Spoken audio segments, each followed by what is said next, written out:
is Jim Cornette, the greatest manager in professional wrestling, and you're watching Inside the Squared Circle, and believe me, you made the right choice.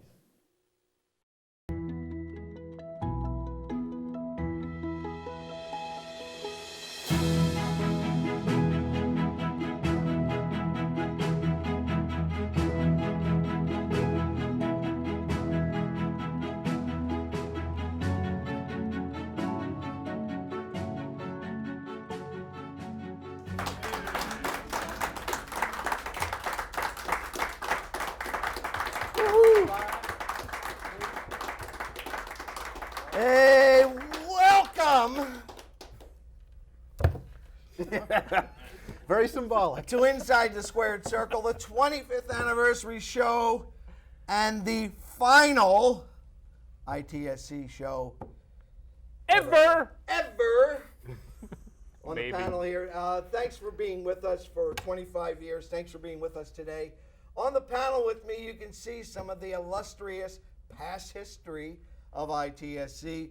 To my left, my co-conspirator, Will Dunham. Thank you, Chuck. To my right, one of the true founding fathers of Inside the Squared Circle, Dirty Dick Daniel. Woo! The man who was part of more angles on this show in 25 years has eaten more food in orifices of his body than he won't even imagine to tell us about. Brutally Frank. Thank you. And last, and certainly least, the true star of the show for 25 years. Yes. Or 20 years. You weren't there from the 17. beginning. 17? 17? 17. The true star of the show for 17 years. Ladies and gentlemen, I give you the X-Man.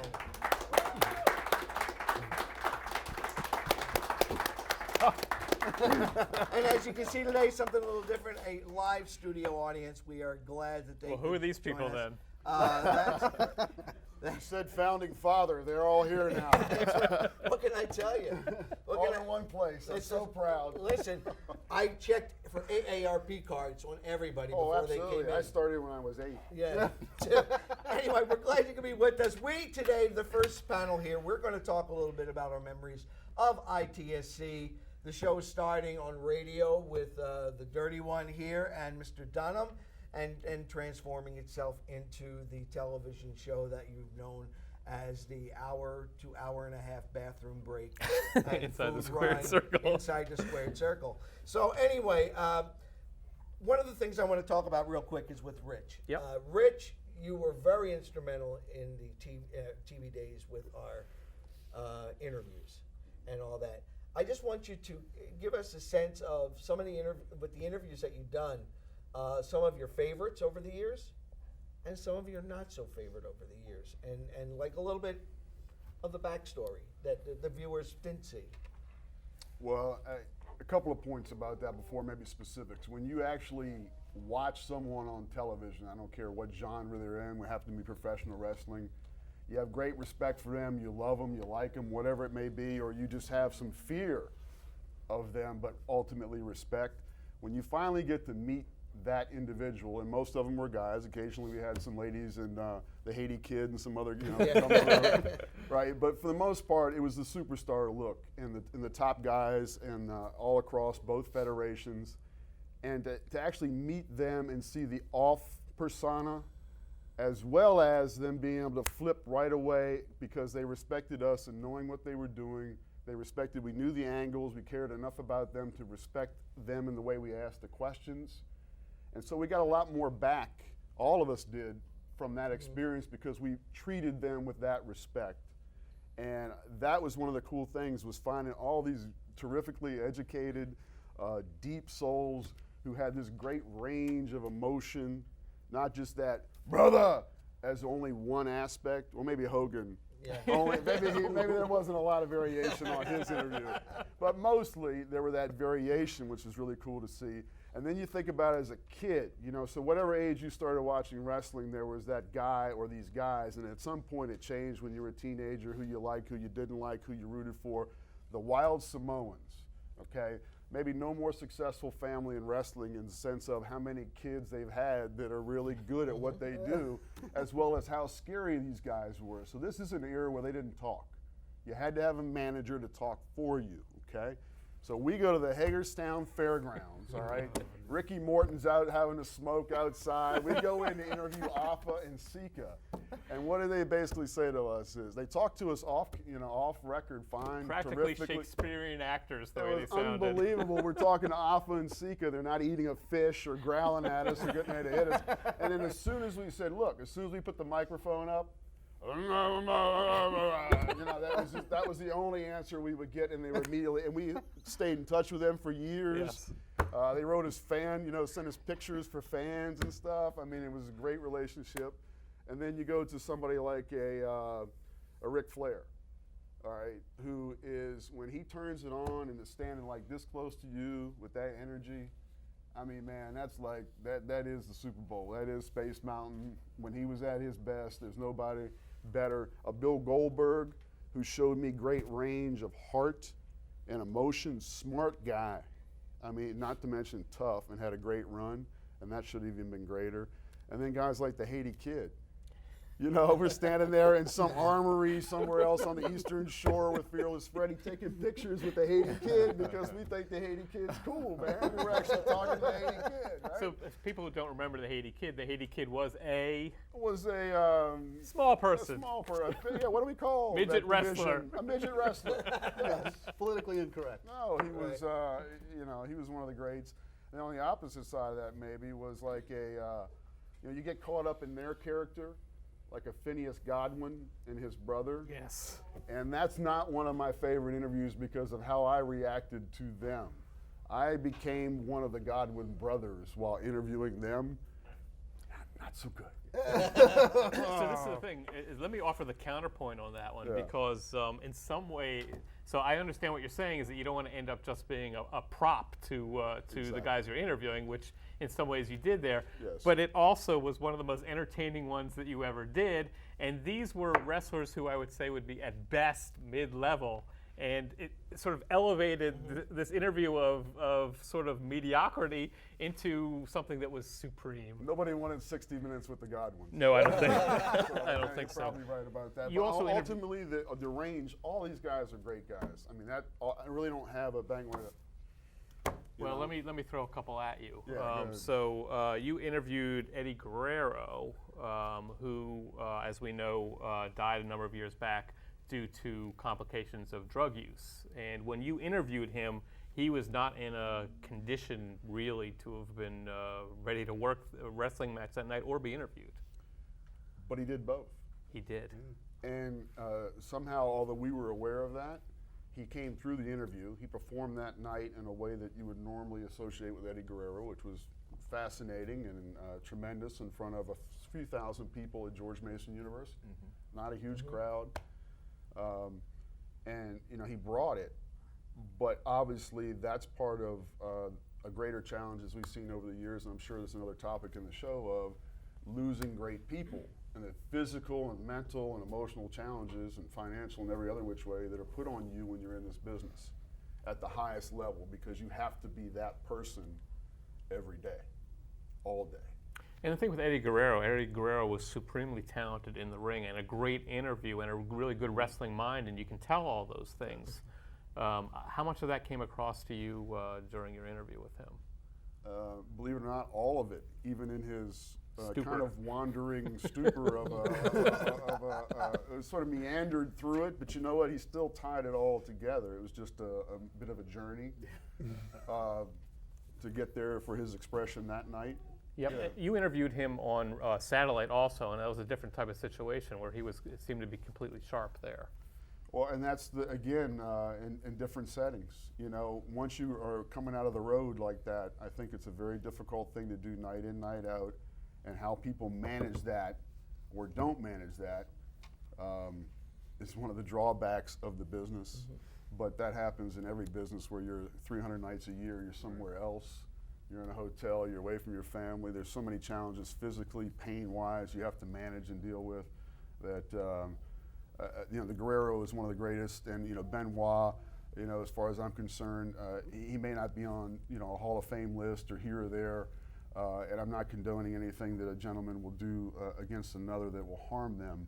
But when you look at his in-the-ring work, which is one of the focuses of our show, he's another guy who was troubled, but a great interview, a great person, very proper, professional, greeted, remembered people, you know, very caring outwardly in the terms of the connections we had with him or that I had with him. So I had respect for him as a performer. And in that regard, he's a Hall of Famer in my mind, just like Guerrero is. Yeah, let me amplify a little bit on that. So we're talking about Chris Benoit, former WCW and World Wrestling Federation or WWE champion, who in 2007 committed one of the most heinous acts of any professional wrestler in history, and really one of the low moments of the 25 years of Inside the Squared Circle, when he killed his wife, killed his young son, and then committed suicide in suburban Atlanta. He had been a long-time anabolic steroid user and a user of many other types of drugs and had had personal issues, but you had an opportunity to interview him, and you were sitting across from Chris Benoit, the wrestler. So how do you sort of square what you saw when you interviewed him with what he later did? Well, we kind of alluded to the fact of how tough it is and how that can work on a person's mind through what they ingest and also from what they experience inside and outside the ring. And in his case, that is the worst example of it not just hurting the person, the wrestler, but hurting people to another degree. And that's where it's at a whole different level with him. But as a wrestler, to me, no more technically sound of a person out there in his day. To do what he did at his size was absolutely, to me, breathtaking and industry pushing. It pushed the industry, along with Guerrero and himself, to a place of appreciating more people. So when you're doing yes for Daniel Bryan, well, guess what? That was really yes for Benoit and Guerrero. And then it's morphed into CM Punk and Bryan and a greater appreciation. So, you know, sitting down across from him, I looked at him as just an amazing individual, and given his size, even more so to me, incredibly accomplished in a business that used to look at only one model of success, and then he helped change. Right, and that. the model of success you're talking about is big, muscular dude, and this was a smaller guy who could wrestle. Absolutely. Well, Rich, thank you for your insight with the interviews. Actually, you've done some interviews just briefly in recent years. Give me some of your favorites, some of the... Oh, well, anybody, I mean, I'm a big Cody Rhodes fan. I had an opportunity to interview him, and just more recently, he and his brother Goldust. I was actually fortunate enough to interview Roman Reigns as well. And Roman Reigns, very humble guy. You'd think that this newfound success would get to him, or maybe he would just be a little more highbrow, but he was completely down to earth, very cool, very well spoken. And of course, Did he offer to spear you? He did, but I ran the other way, so, you know. I'm faster than Roman Reigns, apparently. But is there any that you've done that were a little awkward? Yes, actually going back to the aforementioned Goldust and Cody Rhodes, and Goldust is very old school.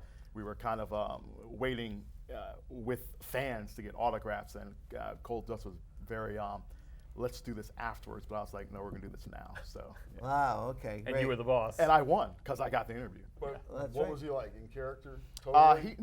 He seemed a little bit. He seemed to be reserved and wanting to do it after the fact. He wanted to get the fans through, which I understand. But Cody was more than helpful, which is why he's my favorite. So. Well, that's good. Well, again, we've done interviews over the years here at ITSC. We get some insight from the people who actually done the interviews.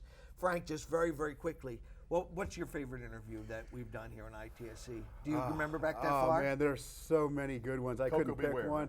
I do remember Ricky Steamboat explaining that the kerosene he had to swallow for his dragon gimmick made him sick during the matches, and that was a classic. And I do remember Axel Rotten, when I was standing behind a camera doing his interview, turning and spitting on my leg. Oh. And who could ever forget being spit on by Axel Rotten? Well, That's professional wrestling for you.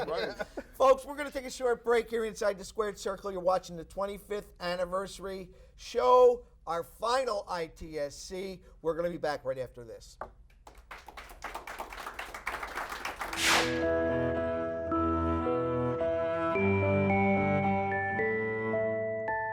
Realize that I am the one, the only, the real Nature Boy Ric Flair. I am indeed that jet-flying, limousine-riding, kiss-stealing, wheeling-dealing son of a gun that has been the world champion 10 times, that has beat them all, and that can still kiss all the girls and make them cry. Woo! Woo! First thing off the bat, Macho Man, I want to talk to you about the fact that you're back in WCW. Why did you make the switch to Ted Turner Land? Well, I was just wanting to get back into the ring, and then I was thinking where I wanted to do it. And with Hulk Hogan around the WCW, I knew that the focus of attention, that mega-type situation, I just had to get in the squared circle either with him or against him or whatever. So he was kind of like the lead dog.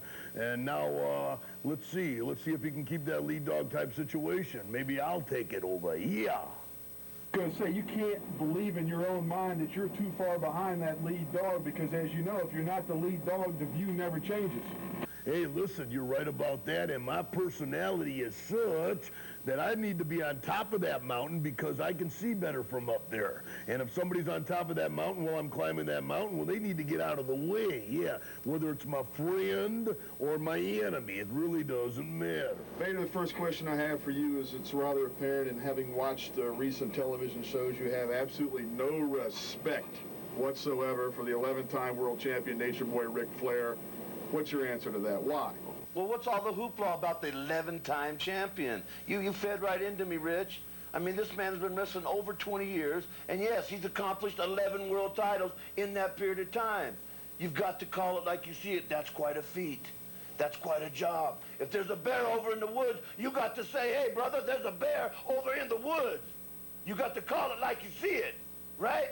Now, listen to me and listen closely. In 8 years of professional wrestling, Vader has held 12 world titles on 4 different continents. And in 1990, simultaneously, I held 3 world titles, something no, something no wrestler has ever done before me, and never done, and will never do after me. So you tell me, what's all the hoopla about 11 world titles? No, that's right. I don't got no respect for the man because I don't like him. I don't like the way he walks. I don't like the way he talks. I don't like the way he conducts his business. I don't like the way he parades his family in front of millions of people trying to garner sympathy. I do not like the way he does business. It took me and Mr. Race nearly to beat his best friend, Ricky the Dragon Steamboat, nearly half to death, before he'd step up and be accounted for like a man and fight me in Super Bowl like the contract stated. Because like the punk he is, he was trying to weasel out of it and postpone the fight. No, I don't like him. You know what? Punks like him, I used to steal lunch money from punks like him in high school. No, I don't like the guy, I don't like the way he looks, and I don't respect him. Ric Flair has a birthday coming up, 45th. Do you have a happy birthday for him? Listen, I don't talk about the man's age, and he don't talk about a few things about me. You know what? If it's his birthday, so be it. Vader don't give a damn. I got one thing for him, though, and that's blood, sweat, and tears. It's time for him to pay homage to the man. It's time for Vader's revenge, and that happens at Super Brawl. It's quite, it's just that simple. 200 pounds, steel. Show him the guns. Look at that. Like an onion. Peel it back, make man cry. Now, you've been doing that too. Making men cry when you get in there with them. Mine's like an onion too. Look at that. See? Oh yeah, everybody cries when they're in the ring with me. Women cry because they can't have me. Men cry because I beat them down to the ground. It's a saga. Yeah, it's tough to be me. It's tough. It's hard, you know. You guys come here, you stick a microphone in my face, you expect me to be humble in front of your camera. How am I supposed to be humble in front of your camera? I'm not some beer-drinking TV announcer with a big gut. I mean, look at that thing. Come on, show it to him. Yeah. That's like that's an onion make you cry right there. That was hibernation from last winter, and it seems how it's almost winter again. I just kept it. You should still be hibernating with that. Washington, D.C. I heard about something about it. Was that in the paper? I heard it on the radio, but do you have any advice for him? I mean, he's having a rocky first few weeks. New Attorney General. Yeah. Well, besides that, you know, I don't know. I could give him all the advice in the world, but it just depends on what his wife will let him do. Yeah, that's true, too. I'd like to say hello, by the way, to my good friend Marion Barry. Nice to see you up there again, sir. You know, Yeah, party in Tom's room tonight at the Ramada. But as far as President Clinton, I think that Hillary's going to do a great job. And it just, it just. Yes, dear. Yeah, yes, dear. Yes, honey. Yes, sweetie. Yes, stuff like that. Yeah. It's going to be a lot of agreeing going on in the White House, I think. And yeah, I can see her dressed in those high heels, with those high heels about like that, grinding one into his spine. I want to say hello to my good friend Rush Limbaugh. Yeah.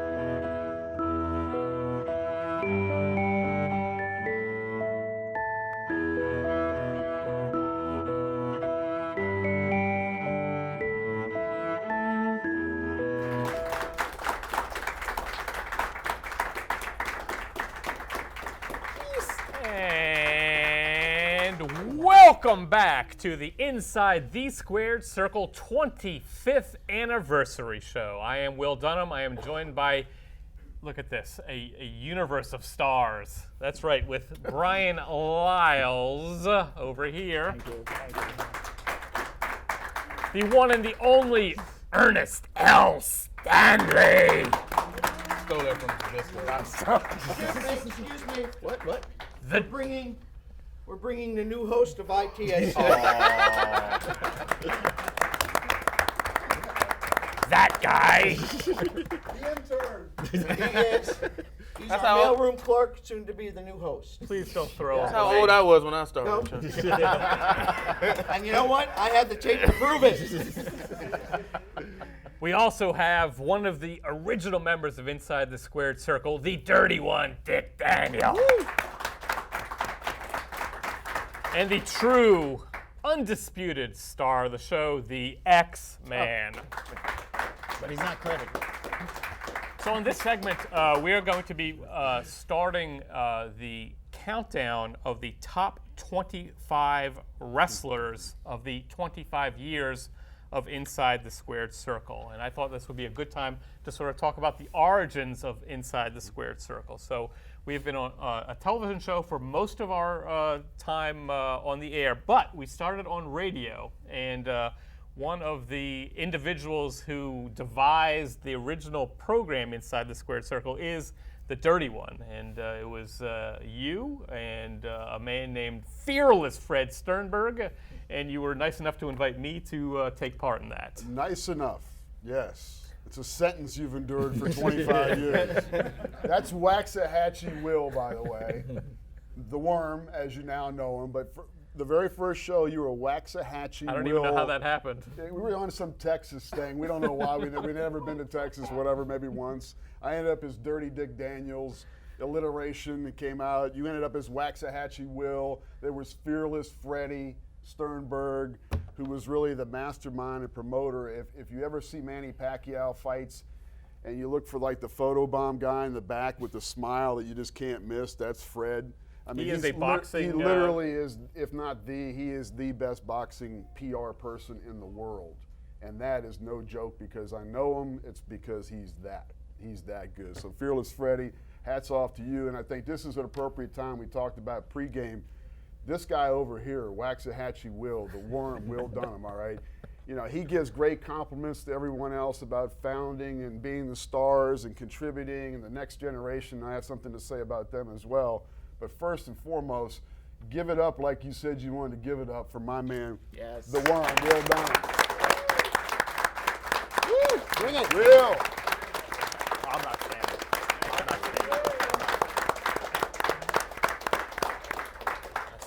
Ladies and gentlemen, I mean, when you talk about runs in the business, you talk about Hogan for 30 years, Flair for 40, you talk about all these people that are iconic.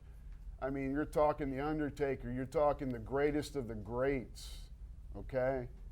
Doesn't matter if they're your favorite or not, you know what I say is accurate when you talk about those people, all right? Will Dunham has been that person for this show, all right?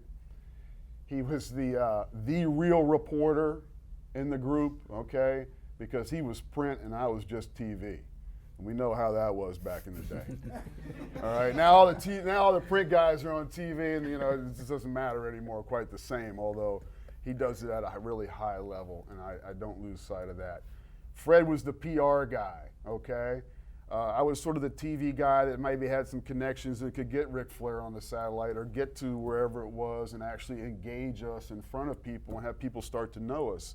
And one of the things I'm most proud of, besides working with all of these guys, but especially starting with that guy, is, you know, we helped save Terry Funk's career in the 80s when he came back for WCW and had those great matches with Flair, the I Quit series and stuff. There was a whole thing about him being fired and off. And we did a Save the Funker campaign that actually got in Pro Wrestling Illustrated magazine, and you know the Torch picked it up, and you know we talked about it. We made shirts up for the guy, and he corresponded with us. And you know moments like that is where you go beyond we like it, we hope you like it, versus the guys we cover actually thought it mattered. And to me, that is a legacy and an engagement that is really cool. And then here's the other quick thing about the top 25. You know, these guys sitting next to me, I have nothing but respect and pride to be close to them because they started as viewers. They became wrestlers, okay? They just didn't watch it and watch us and talk about it and then become it. They really became it. And Massive Mike the same way. I mean, it's incredible to me what you guys have accomplished and done and still doing, you know, whenever you can. Brutally Frank, Network News. I mean, you know, I hit this guy over the head with a chair. You know, he got hit with a banjo or a guitar or a cake every other week or something, or ran into a wall or whatever, and he's on Network News. And then you see, like, you know, the next generation, the host that just came through, Charmin Chucky. You know, Charmin Chucky, hats off to him. He's here, I mean, holding this glue together. He was a viewer, a call-in guy who we invited in. He came in and ate our free chicken, kind of hung out like this, read a top 10. Next thing you know, took over the show. You know, went to his basement. You know, and we still have pudding. We still from that food fight. It's still on the banner. You know, I mean, think about giving up your basement, folks, to let all of us in on a weekly basis. Holy, you know. So you're kind of pulling the curtains back a little bit. So you're absolutely true about that. So Inside the Squared Circle started as a radio show on 11:50 a.m. WMET. Which was operated by one Sandra Linden at the time. We appreciate her allowing us on the air, although she then hit us up for a little bit more money. And that was the end of the radio days. Dixie Carter. And we then transitioned onto public access cable, where we have resided and thrived ever since then. And expanded, and then Brian, you know, has kept the tradition here alive in Montgomery County, which has really been, you know, the true home. The heart of Inside the Squared Circle. Inside the Squared Circle. You know, I mean, you know, DC, and we expanded in Virginia some, but I mean, you guys, my hat's off to you for everything you've done to archive, make it a historical place where people can go and see and really keep that history going in a way. Yeah. So my many thanks to you. Special thanks to Mike Valentine, who will be out here later, but also hats off to him. All the guys. I mean, there's so many that have been there to really make it shine and support Will and his family as it grows. It ain't growing anymore. I have taken steps to guarantee that. we touched on the name. We almost forgot it, though. But Massive Mike.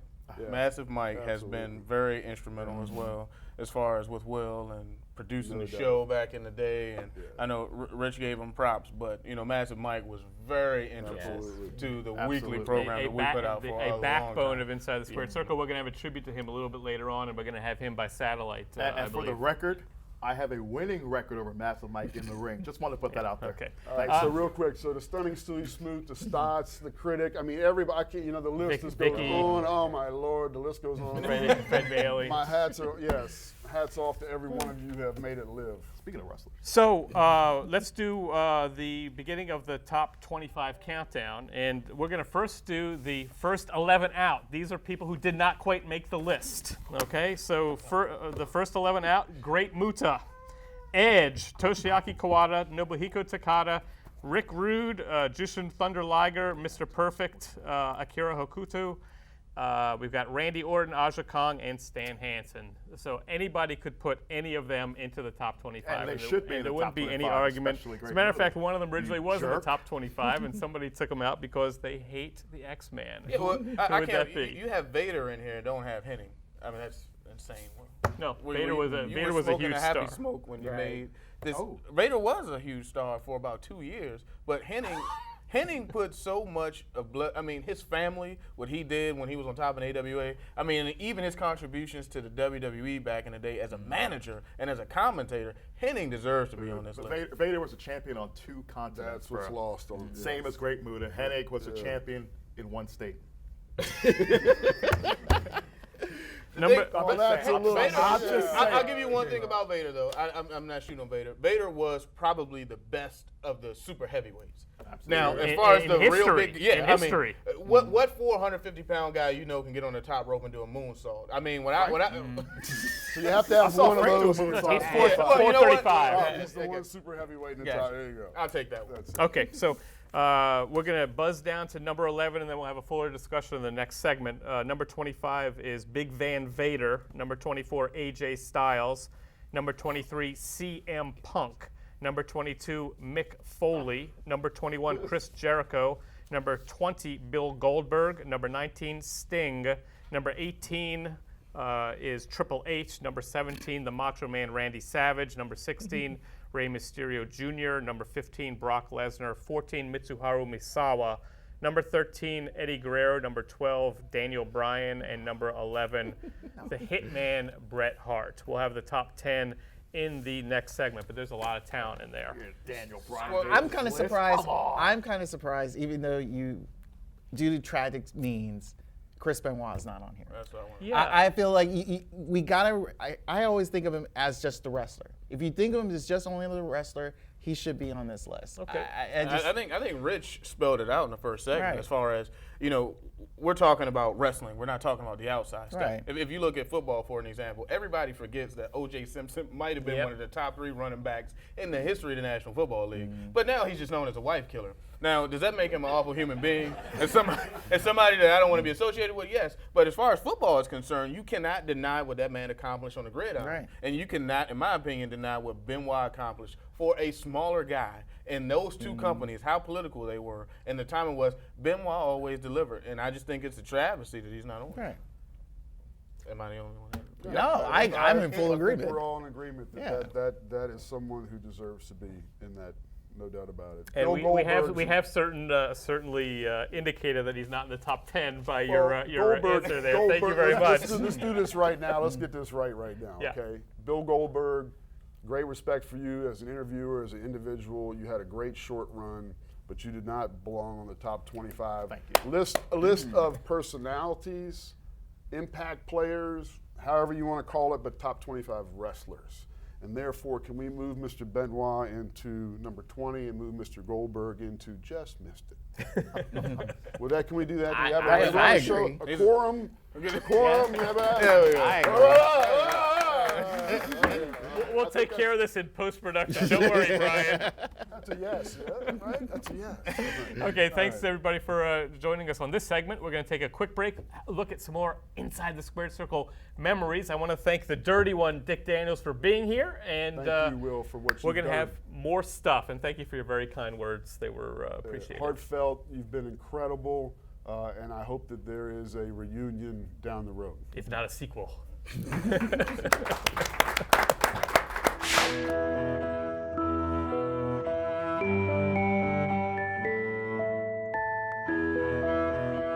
Becky? What is she doing out here? Becky? Dave started. What? Wait a second. There's no way that. Get, come on, out of here. Shut up, you. After the show. On air. We'll take care of this after the show. Air. Come on, now. On air. Kimberly right here. Oh, no.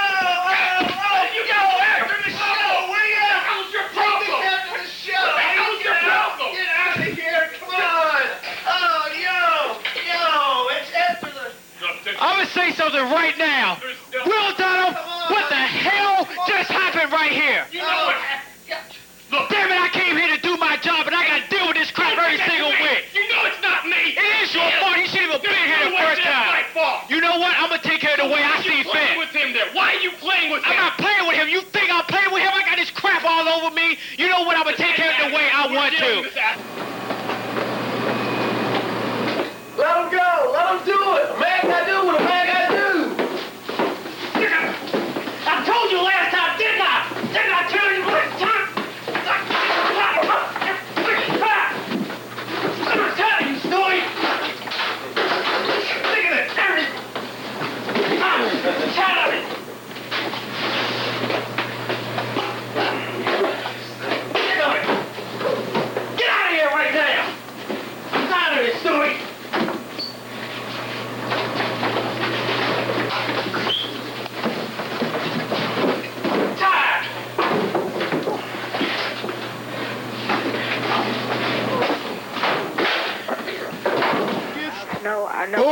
renegotiated his bogus contract results. with the WWF. The bogus results. That's right. I see. If you think I was going to sit here and let Becky take off that pink robe and show everybody that disgusting finger that she has, you know, if your hair grows back, my eyeballs won't, brother. So you rigged the whole thing. That's right, I did it. And look, you know, you stay put, Baldy. You know, and who do you think you are? I remember Nicole Johnson asked the women out there who they like to see at the centerfold with wrestling. I bet you the band wanted to see the trending at the centerfold. That's God awful. WWF for life. That's what I think right around here, ladies and gentlemen. Yeah, this is my DC calling. If they bring back the why not bring back the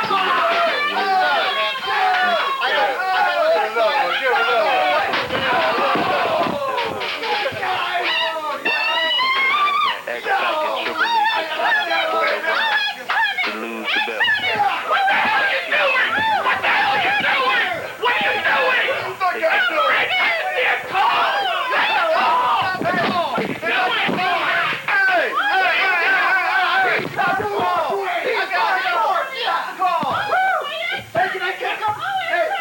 I just want to let all of you know that I'm back on the hotline. The man is back, and I'm taking over real soon. Well, let me just say one way or the other. I'm not going to endorse what you say or what any of the callers say, because basically foolishness would be an overstatement, a compliment to most of the crap that we hear there.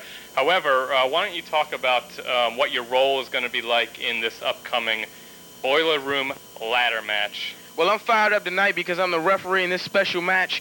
I was with Mike for 4 years, but now I'm with nobody because I'm the special guest referee, and nobody's winning this thing until I say so. This is Ernest L. Stanley, the special guest referee. What I say goes in this match, and don't get it on until I say get it on. You really gonna get it now. I'm serious. Come on. That's the X-Man. Oh my God! Come on! You son of a bitch! I told you! Bitch! Oh man! I told you! Get your ass up! Oh! Told you! Oh! Stupid! Oh! Get your ass! Oh!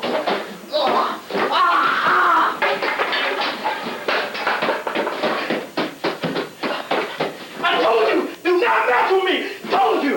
Looking like it's going to be somewhere between 50 and 60. I can't tell you how well it did. I expect it's going to split probably before the end of the first day, if not the second. You know, all the tech stuff did really badly. Did the same deal really with the AOL stock AOL when went it came down, out. but went up. Yeah, me and Miss Fred, go back there! Fred, go back there! Dad, you call this thing out right now! You come back here! If he's not out, I'm gonna finish it all right here!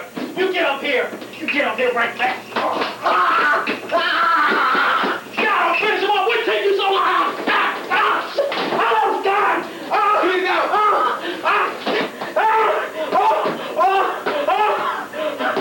God! You have the unenviable task of getting in the ring with Massive Mike today.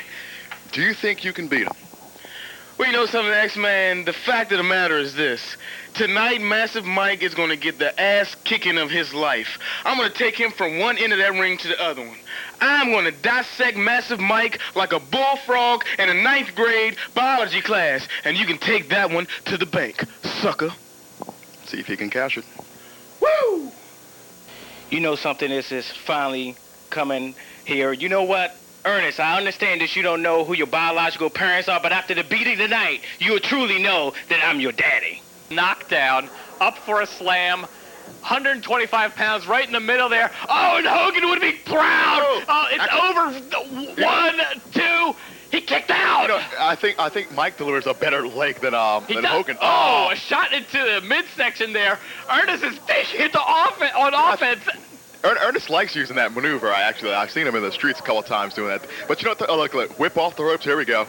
Oh, man. Did you see Like when Ernest Rikishi. hooked that? He got it right up under the neck there and took him all the way over. A big elbow drop there by Ernest as well. Ernest could take this, X-Man. It's unbelievable. Is this a He's got him suplex? up for a suplex. He took him right over. Almost a snap suplex. Ernest is now You know, Mike setting looks up at in home the on corner the ground there. there. Look at him. drops it. He didn't get all of them on that, but it looks like he got enough, to he may have even opened him up on the forehead, because that's exactly what you do there. Ernest is now.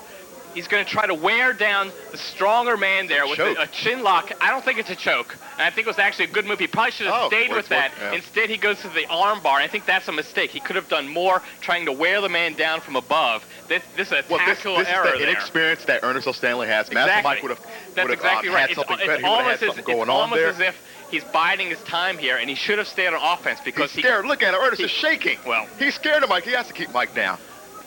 Well, there's a reversal. A double clothesline. Did you see when they went down that Mike actually had Ernest better hooked there? And I think that Ernest got the worst of that exchange. Look, Ernest just picked the ref's pockets. Look at that. Mike is setting up for sweet chin music, but he got the referee. The referee is down, and this is exactly where Ernest needs to take advantage immediately, because the referee is down.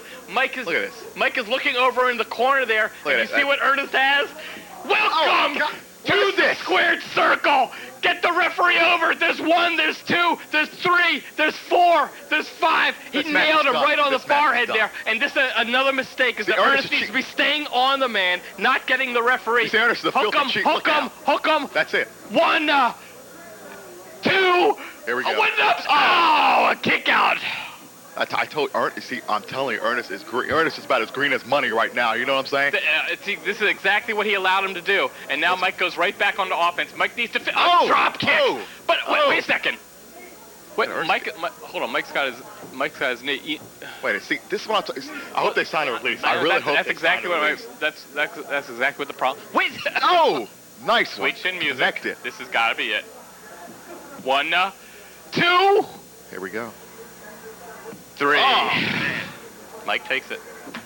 Like there's a shadow of a doubt, right? I know, but let me tell you what the mistake was, is that Ernest showed human compassion. He's worrying about Massive Mike's knee injury. He goes over to the referee, and Mike exploits it. That's what happened. You want to make sure this treacherous ploy by Mike is a sign of experience, and that is why Ernest Stanley is left there in a heap in the ring right now, looking like he needs to be swept out and taken to the garbage. Massive Mike's the winner there. Ernest Stanley's going to have to fess up that Flair is a broken down. Hi, TV Wonderland. I'm Brutally Frank, and now it's time for my tribute to the late, great superstar that we all know and love in our hearts, Kurt Cobain of Nirvana. Here we go. I like it. I'm not gonna crack the dog. Kill you. I'm not gonna crack. I like it. I'm not. Oh my God! My God!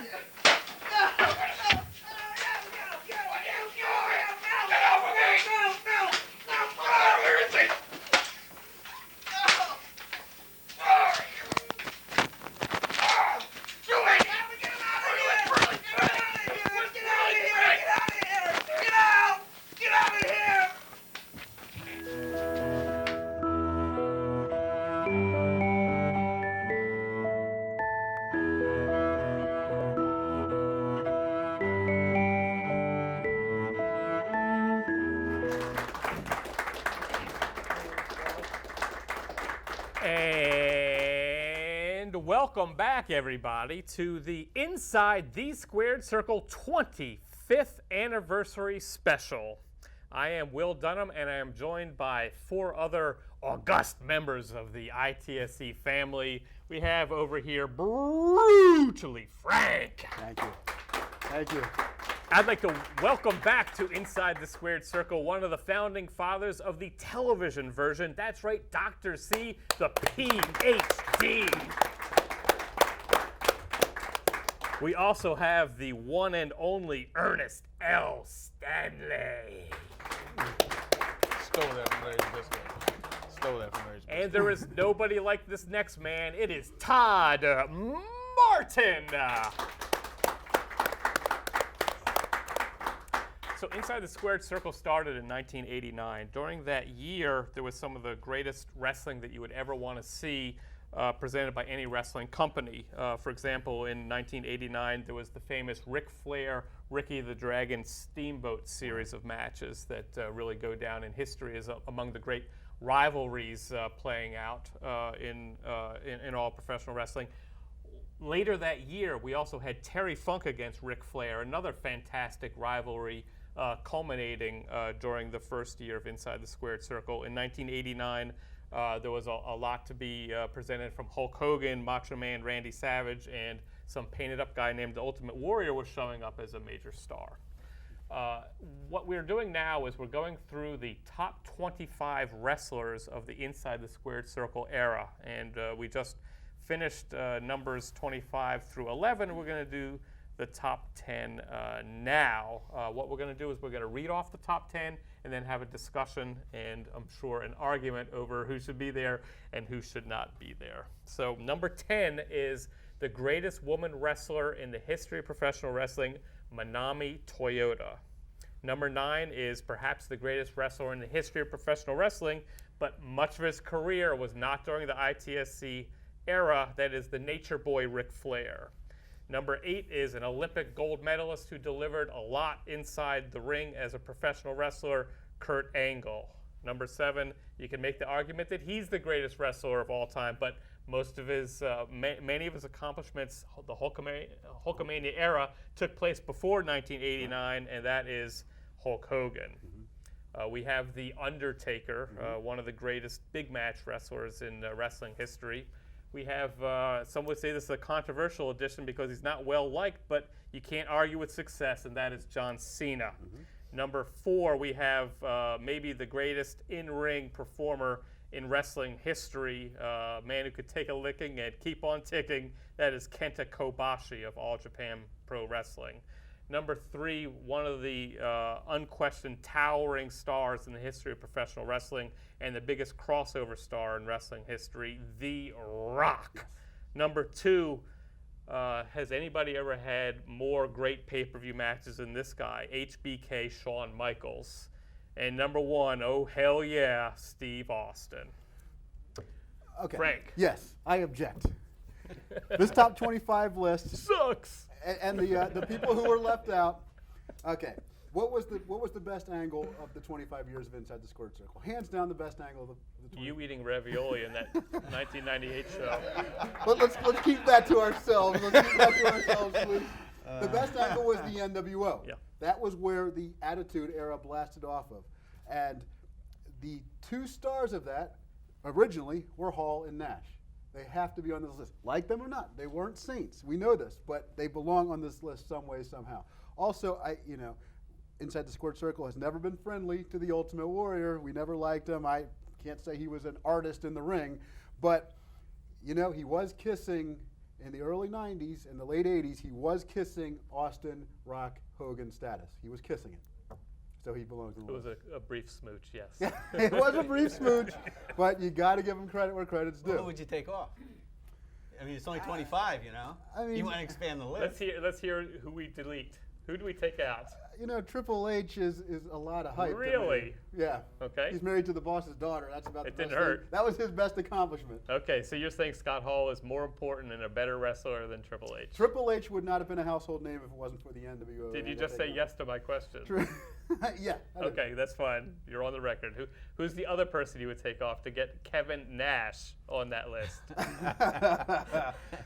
You're saying Kevin Nash is better than who on that list? I have the utmost of respect for AJ Styles, but Kevin Nash did more for wrestling than AJ Styles. Okay, so he's a better wrestler. I want to add something. I think it's important to add a guy like AJ on the list, somebody that wasn't in the WWE and that contributed something outside of the, quote, mainstream of the product that is on now. So I think it's important to have at least one guy that wasn't, under Vince's control on the list. And you got to give AJ a little. AJ's been around a long time.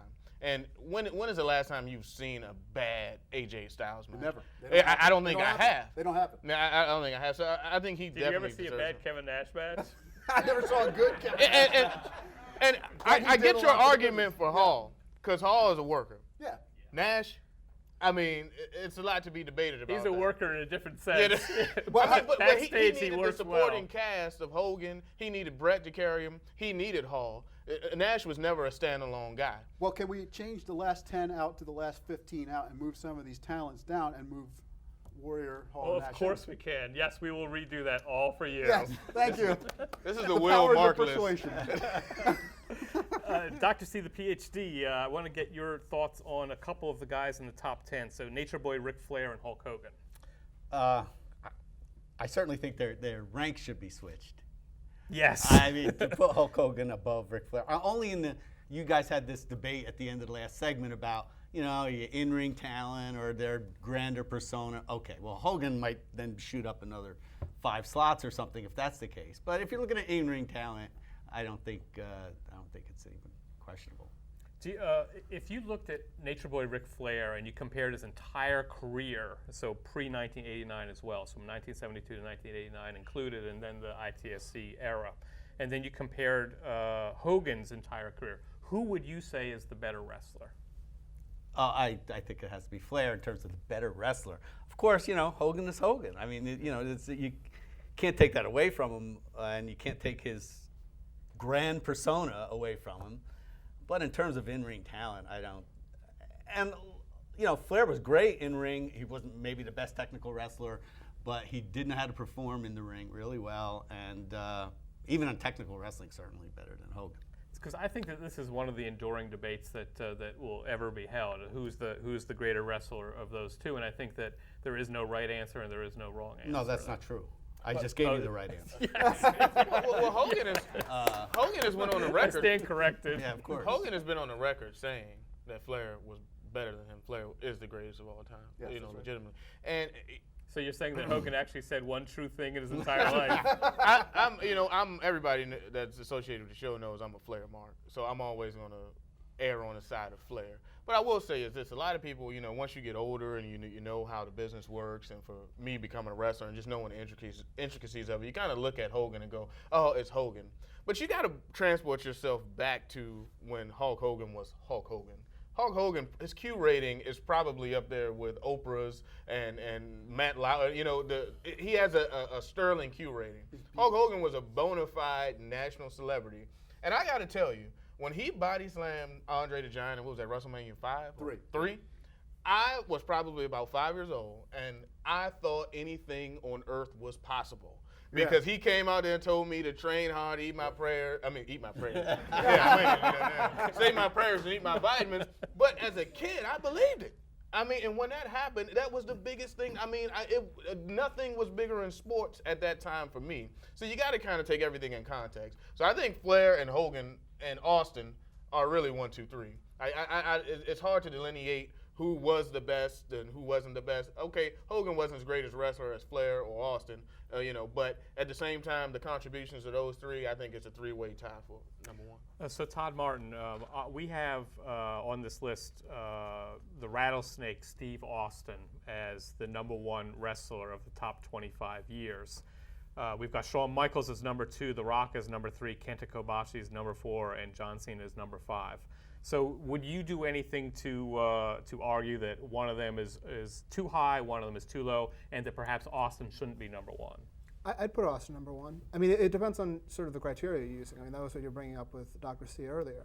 If you're looking at it from the perspective of who are the biggest drivers of the business during the last 25 years, it's Austin, Rock, and Hogan. Hogan, the beginning of his real peak period was 85, but 89 he was still strong, and he was still the key driver in the 90s of the business. A guy that didn't make it in here, but you might put a little bit below that, Shinja Hashimoto. He was the driver of New Japan business in the 90s when they were the top company in the world at that standpoint. The other sort of way of looking at it is who are the best performers. And to me, we've got that right too. The best performers of the last 25 years, to me, Shawn Michaels, Kenta Kobashi. So it's just sort of what you're looking for. If you're looking for the best worker, I have no problem with an argument for Michaels or Kobashi. If you're looking for the best guys that drove business, Austin, Rock, and Hogan. I would put Cena lower, but I can't quibble with that. He definitely deserves to be in the top 15 or so.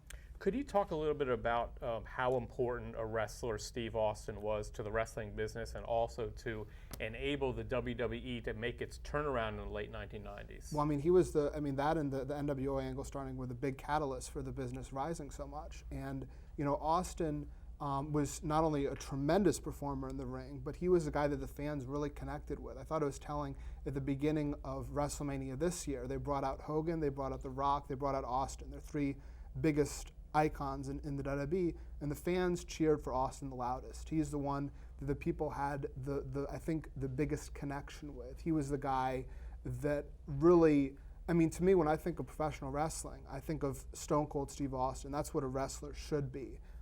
In the last 25 years, I think Austin is definitely the person I'd put at the top. You know, it's interesting with Stone Cold Steve Austin that his career was cut short by a neck injury that he suffered in a match on a pay-per-view against the King of Hearts, Owen Hart, who we'll talk about a little bit later on in the show. Do you ever think about what would have been if Steve Austin had been healthy? Yeah, I mean, obviously it would have been, you know, a number more years of great, you know, matches, of great performances. As far as the trajectory of the business, I don't know if it would change that much, because I think the booking was sort of falling apart towards the end of his tenure there. 2001, they turned him into a bad guy. That wasn't what people wanted. His drawing power went down from that point. I think definitely the business from 2002-ish to 2006-ish would have been a lot stronger if Austin were still around there. But I think ultimately the destination is a fairly similar one where we are. Don't you think it preserved his legacy a little bit, that he went out not quite on top, but close to it? Because imagine if Flair would have went out after he went over on Vader and was at 92 at Starrcade. 93. So, I mean, that you know, deserves consideration as well. Absolutely, and that's why he doesn't come back, is the memory of, he doesn't want people to remember him in a negative light in his end. He wanted to go out the way that people remembered him. Okay, you guys are watching the 25th anniversary special for Inside the Squared Circle. We are going to have another look at ITSC memories, and then we'll be back with more stuff.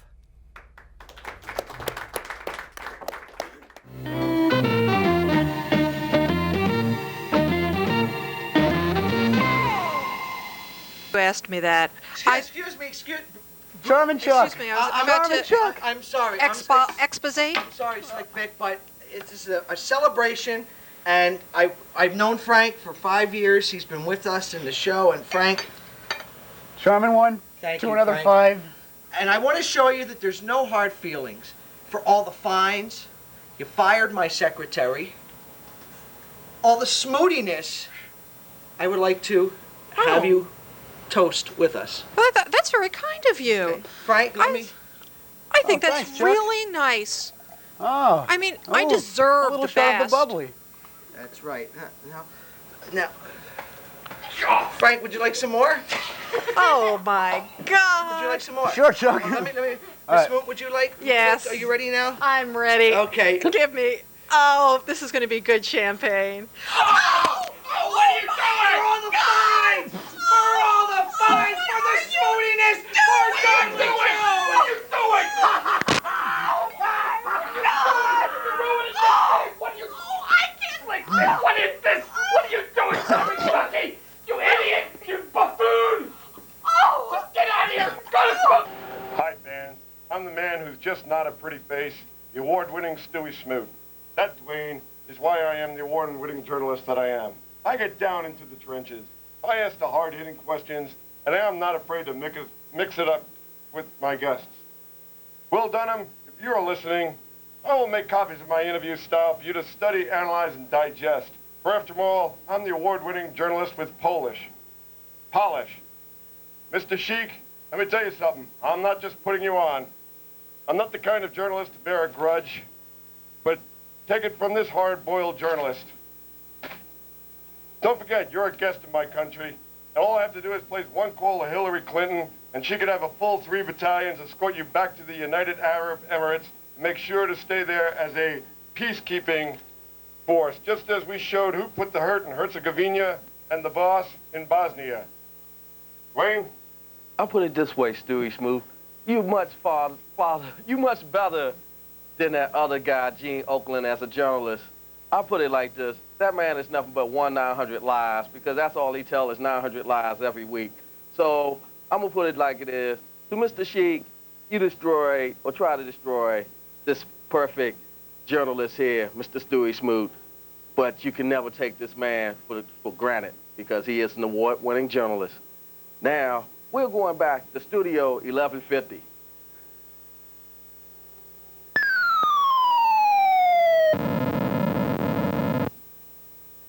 The horror. Point counterpoint. This is the best segment of the whole show. Believe me. I have Becky DeVoe. Y'all call her DeVay, but I know who she is. She is the best actress that Inside the Squared Circle has and will ever have. And that guy that's sitting next to her, you know, Dave Stott, is a guru. He's a guru. Well, this week, we have the best segment of all times. Oh, we just have to say, roll it. Welcome to this week's exciting episode of Point Counterpoint. I'm the despicable one. Bodacious Becky is to my right. And Bodacious Becky has something that she'd like to vent about. But before she does, I would like to just take a little time to point out one thing, which is that once again, the WWF has been watching our programming, because you may have noticed a couple weeks ago when the Hardy Boys beat Brock Lesnar, Paul Heyman stole one of Massive Mike's trademark gimmicks when he said, "No, no, no, no!" Okay, go ahead, you can vent now. Vent your spleen. Where is the spleen anyway? The spleen is located right below the liver to the side Okay, I don't of like the pancreas. Liver's nasty. It tastes nasty. It makes the whole house stink. Oh, but the, Everything. but the spots look so nice on you. Okay, whatever. Your dog spot. Anyway, I want my money back. That is what I'm venting about today. I actually expect to get my money back because those people at the WWF ripped me off the last time. Okay, how did it happen? I had tickets. I bought my tickets in advance. Yeah, I know you were I going paid to a Raw. lot of money for Okay. I was going to Raw. Okay. And I had my tickets in And you advance. flew out there. I flew out there. I understand. And I got to the event. So you went to the show. I tried to go to the show, but Right. Okay, so what happened? You didn't go to I the got show. to the, and it said something about get the F out. So I had to turn around and leave. I didn't understand. Why would they tell me to get the F out? Let me get this straight. I You had went to there leave. They and called me. and they There had was a a big sign that said get the F out. So I said, I was insulted. I mean, I had tickets. I left. Becky. They made me leave. They owe me my money back. You are taking the current promotion very personally, aren't you? What promotion? Well, you see, they have had a little quibble over the years with the World Wildlife Fund, the first people to use the WWF trademark, right? And they've finally given up, and they're not calling themselves the WWF anymore.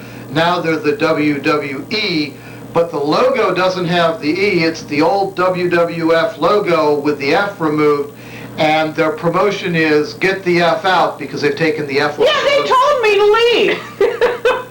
Well, I can certainly understand anyone telling you to leave, but I don't think They you're going to told me to leave, and they owe me plane fare. They owe me my ticket money. They told me to get the F out. I couldn't believe it. That is such bad manners. That is such bad language. I don't have to put up with this. I'm an American citizen, and I paid for those Look, tickets. I will explain this to you off camera, all right? I hesitate, as much as I enjoy it, I hesitate to let you embarrass yourself further. Let's go back to the main studio. We'll try to get this resolved by next week.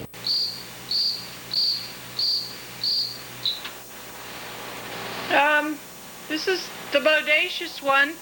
I don't know where everybody is at. They said they'd be here. All the staff and the people I love and care about on the wonderful set of ITSC. I don't know where they're at. They were supposed to be here. But anyway, let me show you what I got from the fans. I got these wonderful stuffed animals. There's this cute little bear with an ice cream cone and a bunny rabbit and this cute frog with this cat in hat and a penguin. I like penguins. And another bunny and this cute parrot. And, you know, thank you, fans. It shows that you love me and you're devoted to the point counterpoint segment, and I just don't know where the rest of the staff is.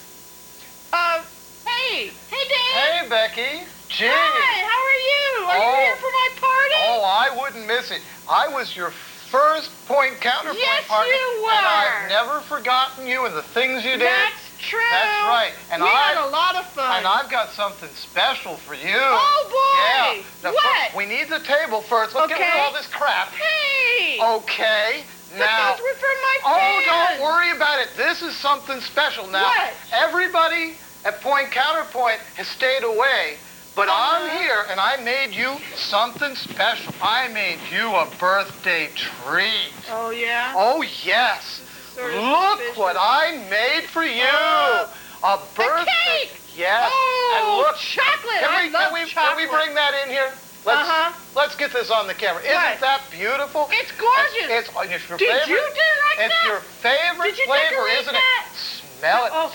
Oh, smell it. I love chocolate. Smell it. Happy birthday, Becky.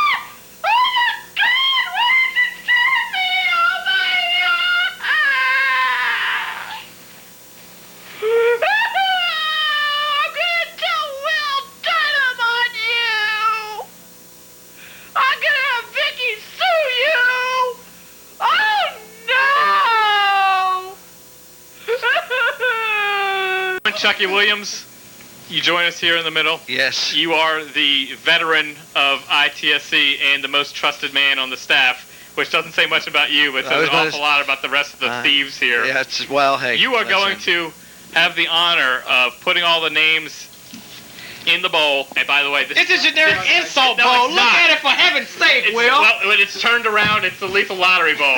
And Chucky, before you actually pick anybody, remember that I love you. Yeah, right. Everyone's name, Sort of my every kids. man, woman, child, and animal on the ITSC staff, Including Massive Mike. goes in that bowl. The person whose name is pulled out legitimately is fired from inside the squared circle. Legitimately is gone from inside the squared circle. That part isn't BS. Will, are you ready to do this? Yeah. Here we go. The names. Nice knowing you, Ernest. Fred, A.B. Bailey. Where's Brutally Frank. The Critic. Critic. Could be goodbye. Despicable Dave Stott. Ernest L. Stanley. I never liked the guy. Put his name in another time. Ernest L. Stanley. Bodacious Becky DeVay. Charming Chucky. Put your own name in, Chuck. I guarantee that's not going to You be didn't even cool. gimmick the bowl yourself? X-Man. Massive Mike. Wait, Mike again. Massive Mike. Oh! Massive Mike. Oh! Massive Mike. And Massive Mike. And Will Dunham. Yeah, pull it What up. about Massive Mike? I'm not losing this lethal lottery. I've survived here 18,000 years. And the winner Remember, Chuck, I love of the Lethal Lottery. This is of massive proportions, ladies and gentlemen. Massive proportions. you. I can just go now. It's Oh, man. Bodacious Becky DeVay. Ooh, man. No. Bodacious Becky Wait, DeVay not me? has won the Lethal Lottery. It's not me? She will. What? That's half of my segment. What's going on here? What am I supposed to do? Sell oranges on New York Avenue? But I'm not going. I'm still the Bleak King. Woo! Yeah! I'm out here by myself. I'm usually here by myself, even if Dave's sitting next to me. I was told to let you know that this is my last appearance. I'm sure you all are very, very sad over that. Well, I'm going back to school, and I won't have enough time to deal with homework and this crappy little show anymore. Oh, sorry. Anyway, thanks you to all my loyal little Becky Maniacs. Oh, thank you. Cool. All those Becky Holics. And all the people that like my plunger. Me and my plunger are going home to that big bathtub in the sky. So, it was nice. I enjoyed it. Oh, God! Oh, God!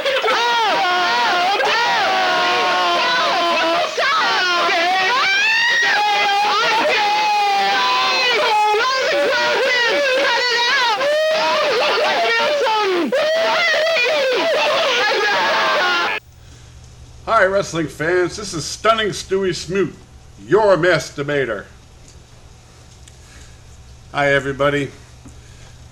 Well, I'm sure a number of you longtime fans have remembered me back from the 90s when I was Stunning Stewie Smoot, the masturbator. Okay, now you're looking at Stewie Smoot, the man. Well, I want to tell you one thing. Many years ago, I had some great times working with our good friends at the ITSC Wrestling Circle Square thing. And I had one heck of a time presenting my point, counterpoint with Frank, Brutally Frank, on a numerous bunch of occasions. Let me tell you that. But I'll tell you something that's even more important. You see this mask?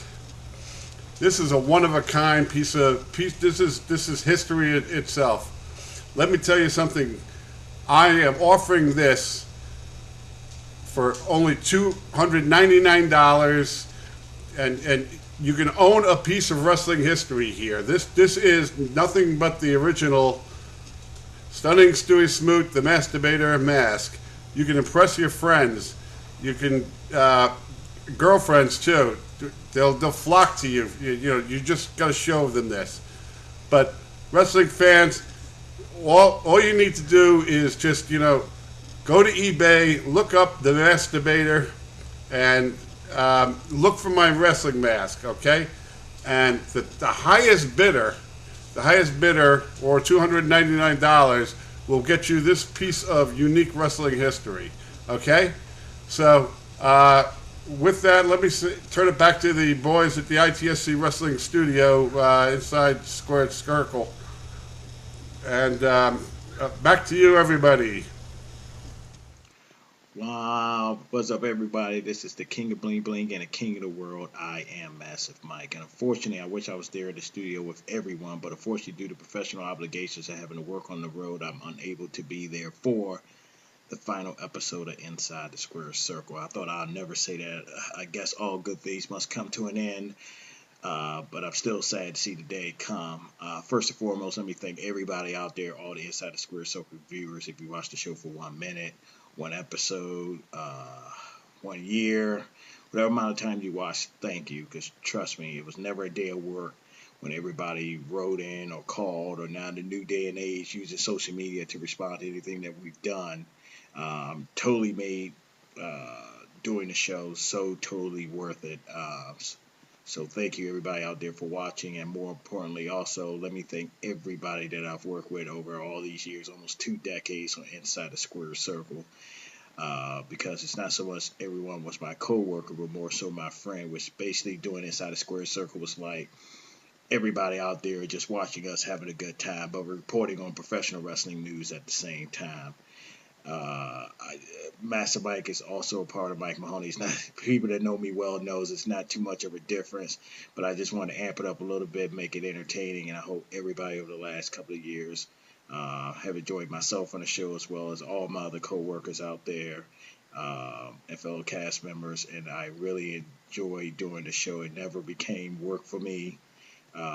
It was always fun, and I enjoyed each and every minute of it. Inside the Square Circle has become an institution on DCTV and Montgomery County Access, and I'm very proud to say I was a part of a great organization such as Inside the Square Circle. I mean, we hosted so many shows. We featured great wrestling like Smoky Mountain, UWFI, USWA, great independent action, so many interviews, too many to count. But I just hope everybody out there really enjoyed the show over the last couple of years. I promised myself to keep this short so I wouldn't get too emotional about the whole deal. But thank you, everybody. Thank you to all my cast members and co-workers out there. Thank you for allowing me to be a part of the show, and thank each and everybody out there for allowing us into your living room, because without that, it would not be any Inside the Square Circle. It would be not a character named Massive Mike, and more importantly, it would not be the entertainment we provided over the last few years. Thank you, everybody.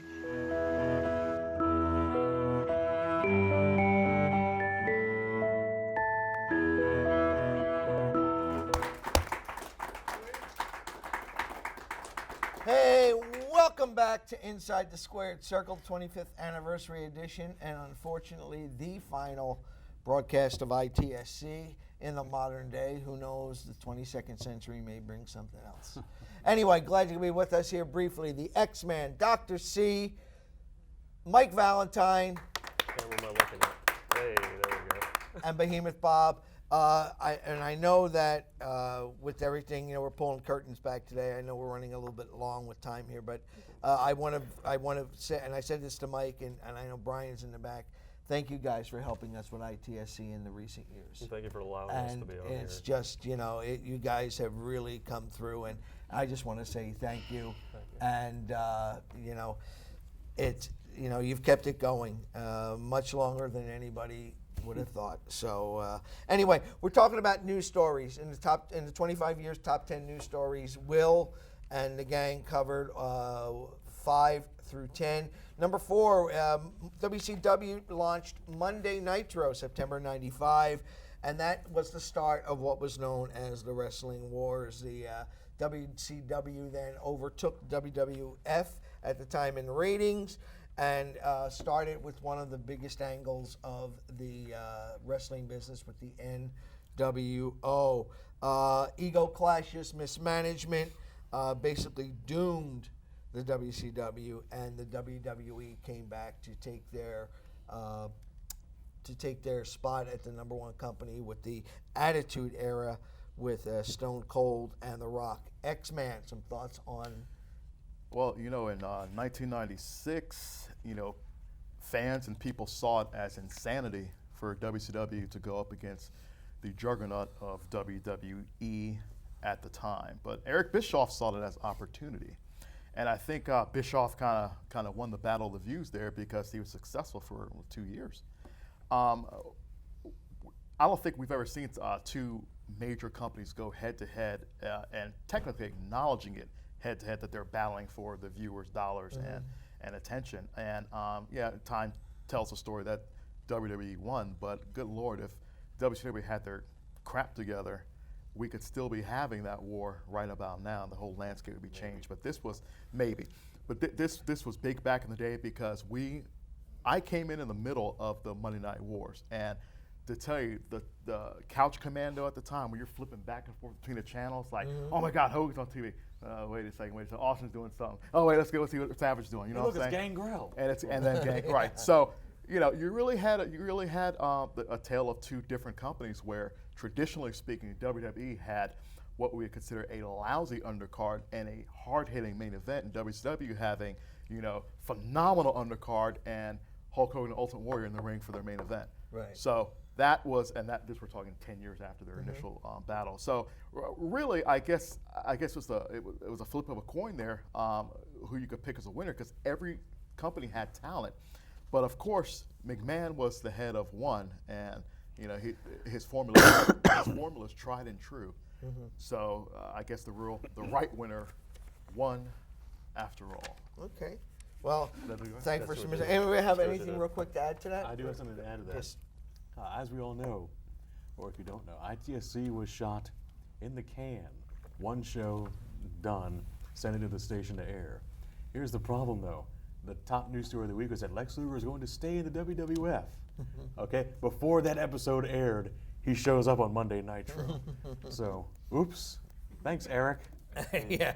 Well, anyway, that's a little bit about story number 4. Number 3, WWE, which was known as the World Wrestling Federation until 2002, became a publicly traded company in 1999 and now has annual revenues up to $500 million. That's billion. Number 1 wrestling company in the world. Vince McMahon is the face of pro wrestling.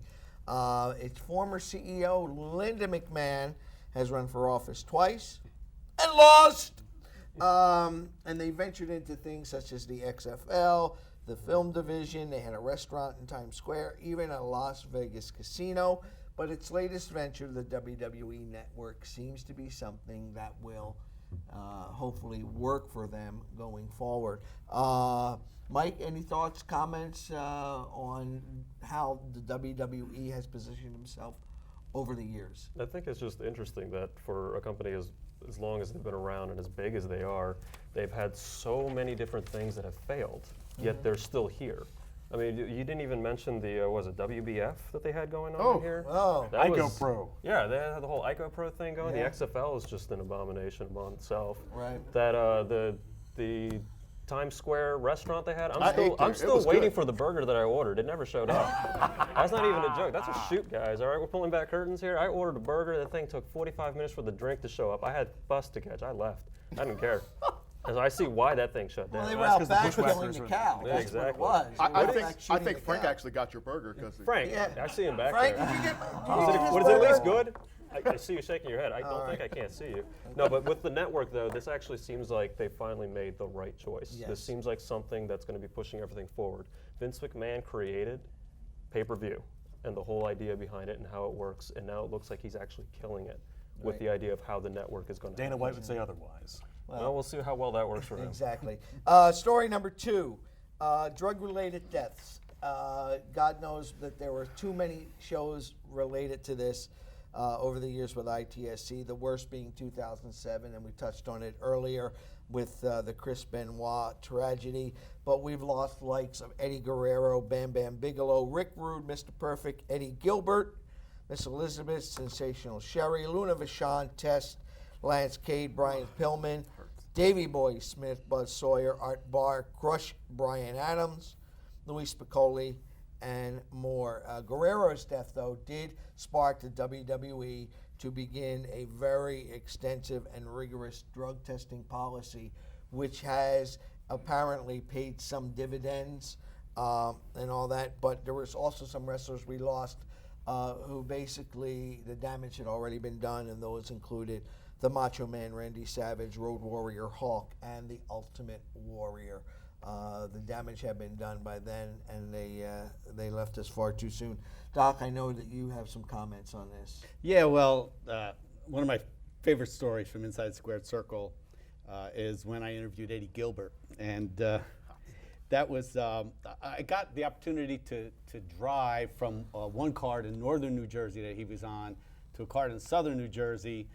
In the car with him. In fact, Fred the Elephant Boy was driving the car, and two of us were in the back seat. So the thing is, I was going to interview him. So I had this was, I'm not sure if it was radio time or not, but anyway, I had the tape recorder. I start to interview him, and he is stoned out of his brain, and like every third word he'd stop and he'd not think, and then probably, I don't know, 7-8 minutes into the interview, he's right in the middle of a sentence and he just nods out. He just fell asleep right in the middle of, literally in the middle of a sentence, and that was it. So we got this mumbling interview, which we actually played on the air. Yeah, it was classic. The other one, Rick Rude, who we also had on the show. Yes, we did. I mean, we've had several of these people on the show at the time. I remember I went in, nobody else could do it. I was the non-broadcaster in the bunch, and I had to go on a Saturday to do the interview with him to do what was supposed to be the interview. Ended up not being in a radio station. I go in, and he calls into the station, and nothing rang, right? Just lights flashed. I didn't know. So ends up I completely missed the interview. He called my house, talked to my wife. She said, he's over there interviewing you. No, he's not. So, I mean, it's sad. I mean, there's a great story surrounding some of these people as far as the show goes. Talk to your wife. Yeah. That's a gamble, man. He eventually came on the show. Yeah, and we had a good interview with him. The number one story over the past 25 years of ITSC, just very quickly, and Bob, you're going to throw in a few comments on this. WCW, the number 2 wrestling company in the United States, went out of business after years of mismanagement in March of 2001. WCW's demise and ECW's collapse just weeks earlier changed the landscape of pro wrestling forever. WWE bought remnants of WCW, but failed in its plan to run it as a separate company. They went up under a change with the AOL, and they decided that wrestling wasn't going to be a part of their product going forward. WWE now, as we all know, is the only major pro wrestling company in the United States. Bob, some comments quickly. Well, again, the week after the monopoly began, ITSC used to be a 90-minute show, right? That next week it became a 60-minute show because we didn't have as much to talk about. It was kind of boring to talk about the WWE exclusively. And here we are. One of the key decisions behind ITSC's demise is that it's kind of getting boring talking about only the WWE and nothing else. So thanks a lot, Vince, you jackass. Anyway, we're going to take a short break here. Some more ITSC memories coming up here, and we'll be back. Don't you dare go away.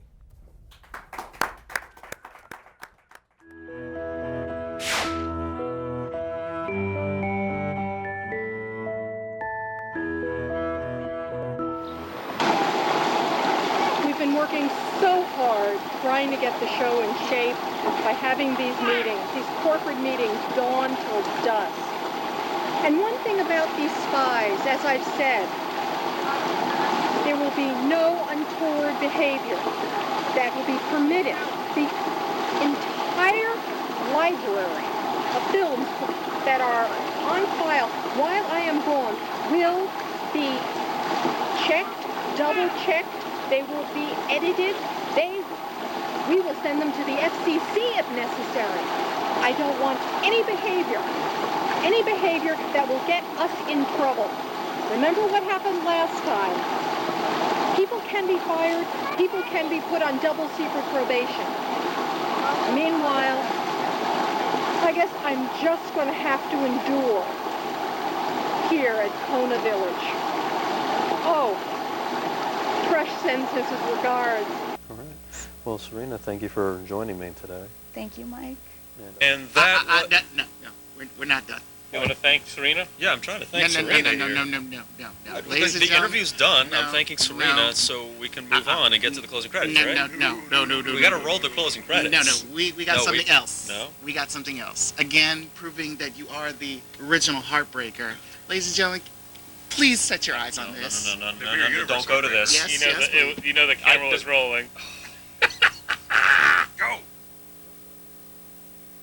Yeah, it was so much fun. Really good. So, in there you brought up this whole thing that you speak Spanish. I do. Yo hablo español. Yeah, there you go. So, would you consider yourself a strong Latin woman? Strong Latin woman? Yeah. I'm not Latin. Okay. I speak Spanish, but I'm not Latin. So there's no Latin in you? No. Okay. All right. Because how do I transition this? What are you doing Friday night? What? Are you free? I guess is what I'm asking. No. No. I'm not. You with a boyfriend? Fiance? I thought we said we weren't going to get too personal here. I didn't think this was, terrible. No, the interview's over, Mike. You finished your questions, okay? I didn't.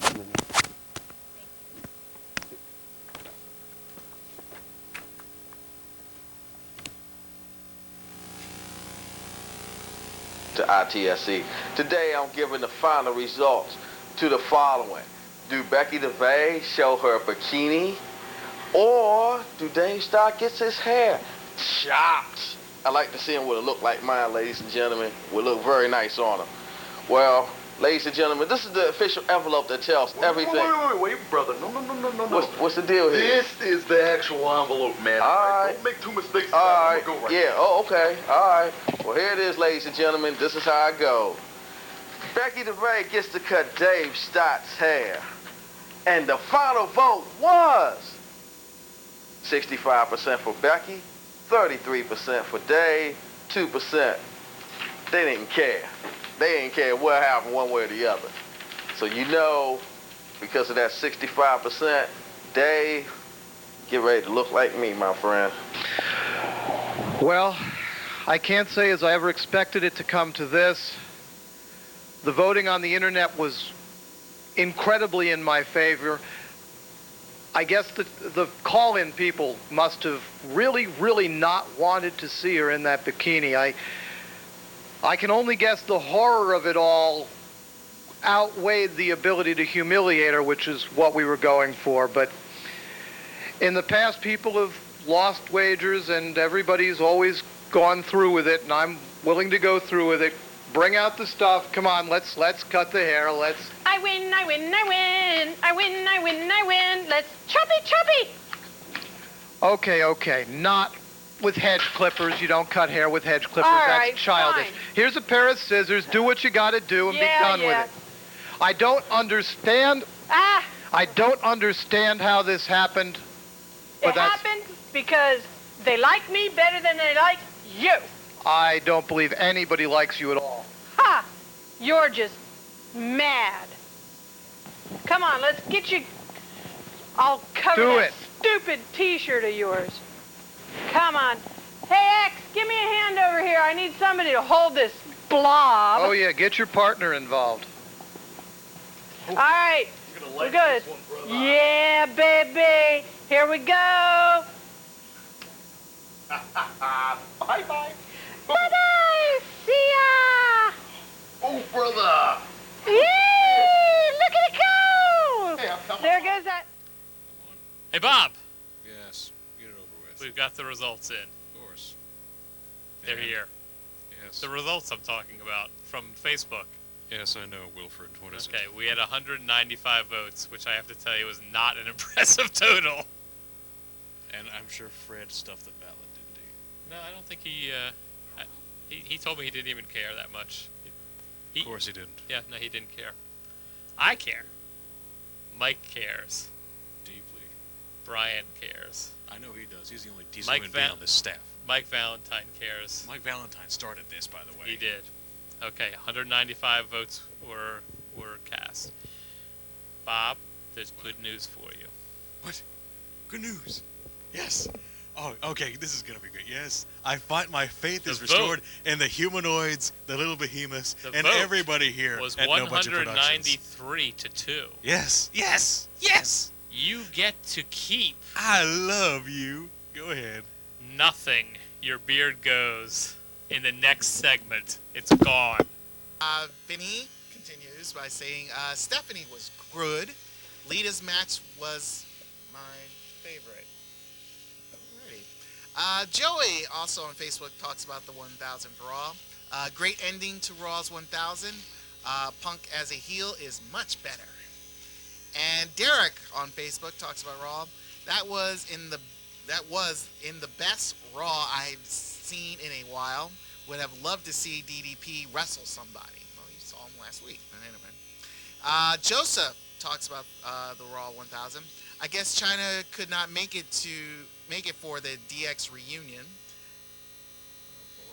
Oh, Lord. Regarding The Rock, now we have to wait 6 months for The Rock to have a match. Well, at least the time span is getting shorter. For WrestleMania, we waited a year. And our favorite writer, CJ. He talks about, of all the TNA departures, who do you think has a chance in the WWE? Alex Shelley, Matt Morgan, Angelina Love, and now Velvet Sky. Also, CJ continues, I think AJ Lee is in the position Mickie James was 9 years ago.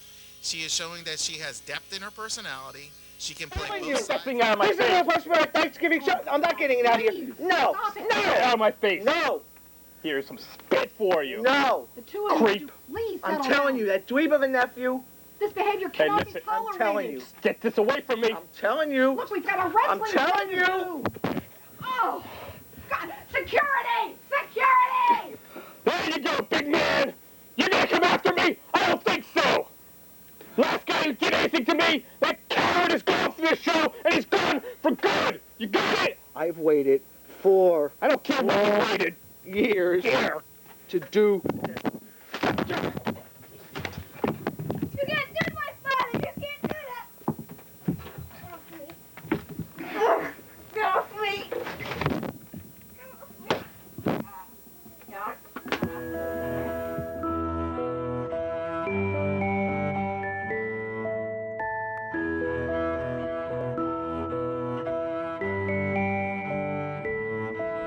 And welcome back, everybody. You are watching the Inside the Squared Circle 25th Anniversary Special. I am Will Dunham. We're joined by the entirety of the surviving cast of ITSC. And we also wanted to do a little bit of a shout out to one of the ITSC cast members, the Critic, who has meant so much to us over the years. Could not be here today, but I want to make sure that everybody understands how much the Critic has meant to Inside the Squared Circle with his wit and witticisms. And what else can you say about the Critic? The amount of cuts we had to do. And the Hoochie Mamas. The Hoochie Mamas. I have to tell you, the Critic dropped more expletives during ITSC tapings than any other person we ever had. We had and to that do says a more lot because Stanley's on the panel. Exactly right. On this segment, we wanted to ask members of our audience who were interested in asking questions of the ITSC panel members to please come up, ask whatever you feel like. What's going on, peeps? This is Liquid from Silver Spring, Maryland. Answering your Liquid! question of the week. Don't cheer for the guy. I'm cheering for him. You gotta cheer for greatness. All right. My question is for you guys. Now that you guys are done, this is your final episode. What also has ended is Undertaker's streak. What do you guys think of what's for the future for the Undertaker now that the streak is over? Well, it's like it's like the show. It's over. He's done. Stick a fork in him. He's finished. He's going to be baking some cornbread, I hear. Yeah. No, I don't know. I think he might have one more match left in him, but I think his career is pretty much in the past. Okay. Just like this show.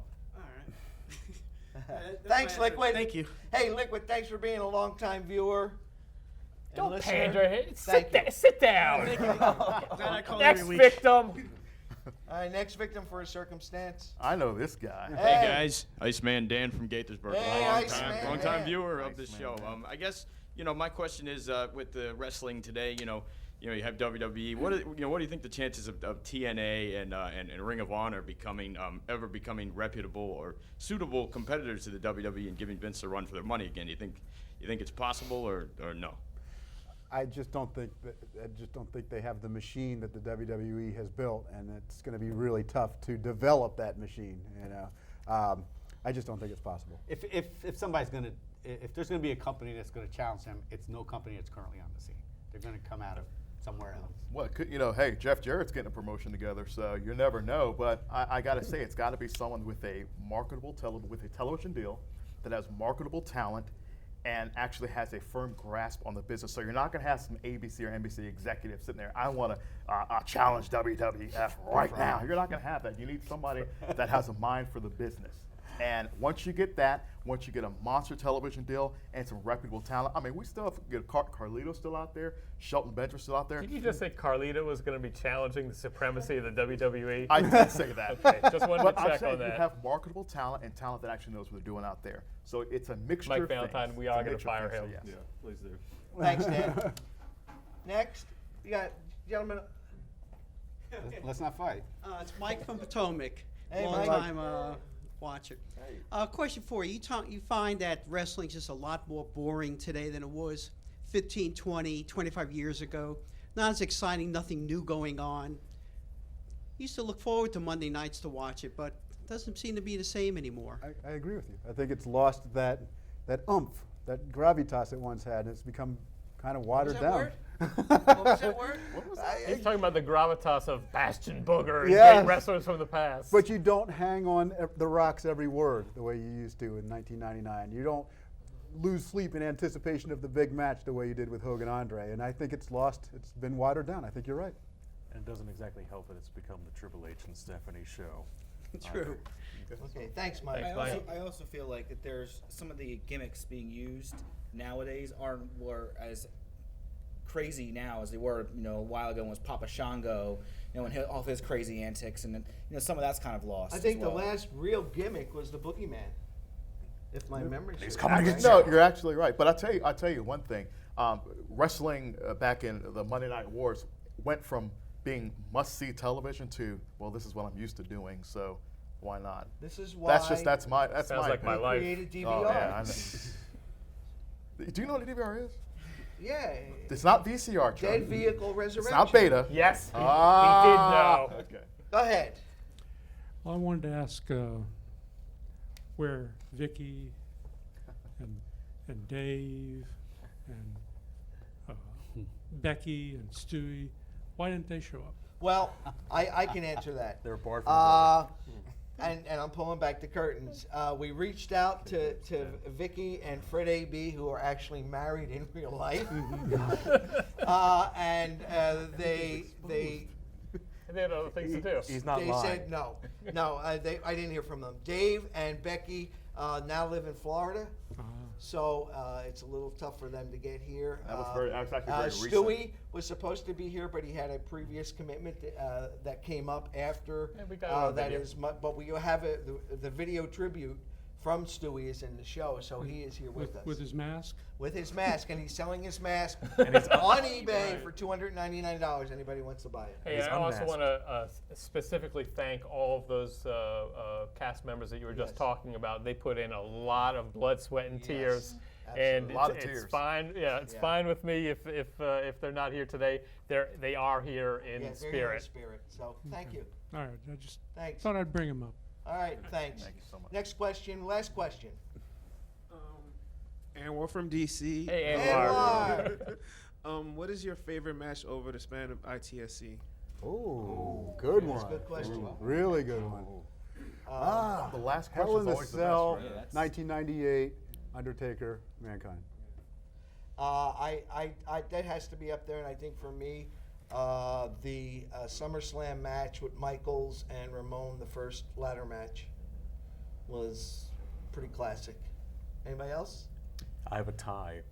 A two-way tie between Shawn Michaels and Razor Ramon in the ladder match at WrestleMania 10, and the first of the Shawn Michaels Undertaker matches at WrestleMania 25, which was both of them revolutionary, at least in the Shawn Michaels' case, the beginning of the end for him, unfortunately, and the Undertaker, it seems. I'm going to go out and say Randy Savage and Ultimate Warrior career-ending match. Surprise. You know what? I was actually emotionally invested in it, and apparently a lot of other people were too. I don't want to hear anything smart from you, Will Dunham. You mean where Ultimate Warrior out-wrestled Randy Savage, that match? Just wanted to check. I do agree. Look at the pain. Look at the pain on his face. Thank you all. We're going to go to some more ITSC memories. Yep, and we'll be back to wrap it up.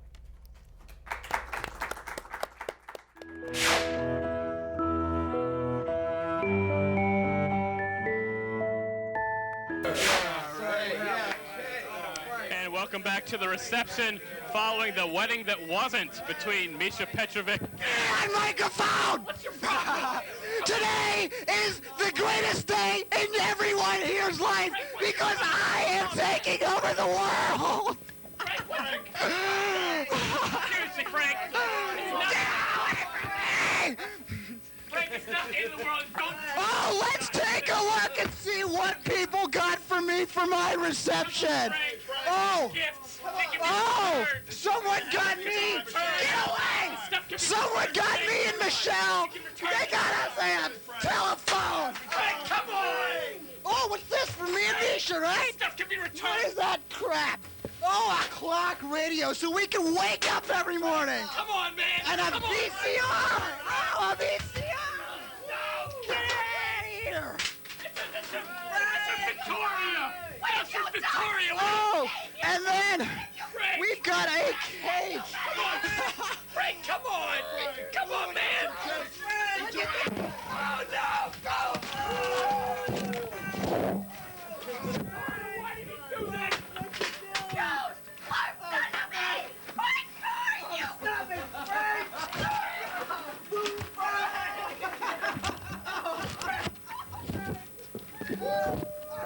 This is such a mess! This is such a mess! This is such a mess! Who's ever gonna clean this up? Who is ever? Who's ever gonna?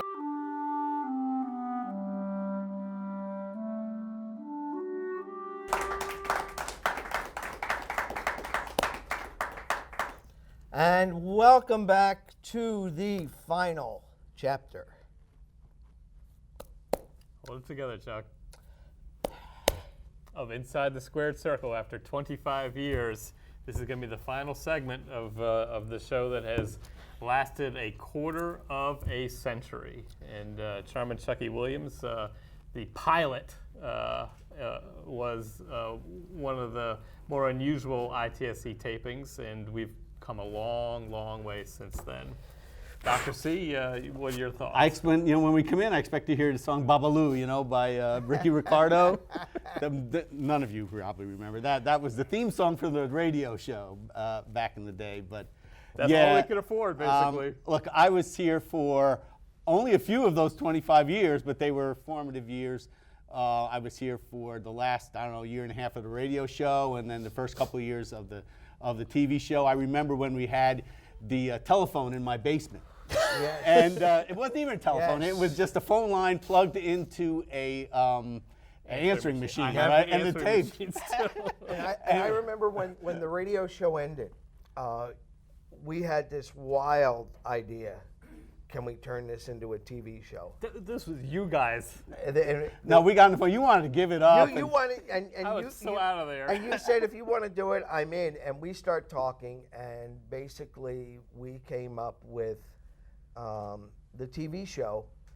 It was Wayne's World was big at the time. Wayne's World was big at the time. That was sort of the inspiration. I think for the TV we show. kicked out of like 4 or 5 different basements over the course of the years. And you're stuck. Yeah. So anyway, one of the things that we basically developed it for TV. I have probably the only ITSC show that no one has ever seen, and it's the pilot that we gave to Montgomery Community Television to get us on the air. How would you rate that show on a scale of 1 to 10, 10 being the worst thing ever put together? About 15, 1,000. Yeah. It's pretty bad.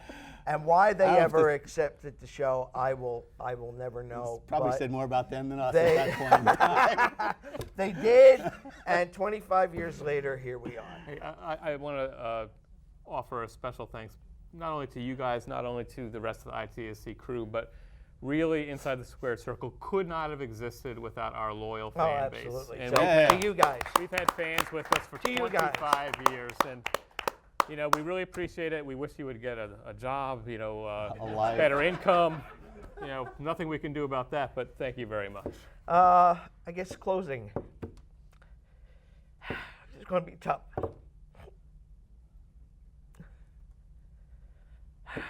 I spent 30 years in the music business. That was my life. 25 of it was with the show. Things move on.